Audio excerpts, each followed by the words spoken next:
नमस्कार. माझे पालक विद्यार्थी या पावसाच्या दिवसामध्ये वारंवार आजारी पडतात आणि तुम्ही सर्वच तुमच्यासाठी आज काही खास आयुर्वेदिक टिप्स तुम्हाला देत आहे.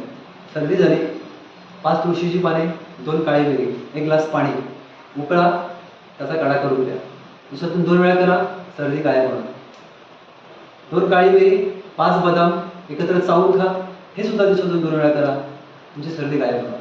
खोकला झाला, थोडी अळशी घ्या, तव्यावरती भाजून घ्या, त्यात थोडं गूळ टाका, हळद टाका, त्याची पेज करून द्या, खोकला गायब. अजून नाही झालं, लसणीची फक्त 1 पाकळी दिवसातून 2 वेळा भाकरीबरोबर चावून खा, सर्दी गायब, खोकला गायब. खोकल्याला अजून एक उपाय, निरगुंडी, ज्याला आपण निवडुंगा म्हणतो, त्याची 2 पाने, बडीशेप एकत्र चावून खा, खोकला गायब.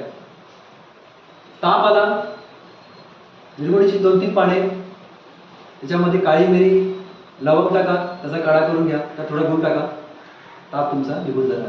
त्याच्यावरती अजून तापावरती पपईच्या पानांचा रस काढून घ्या, त्याने सुद्धा ताप जातो. धन्यवाद.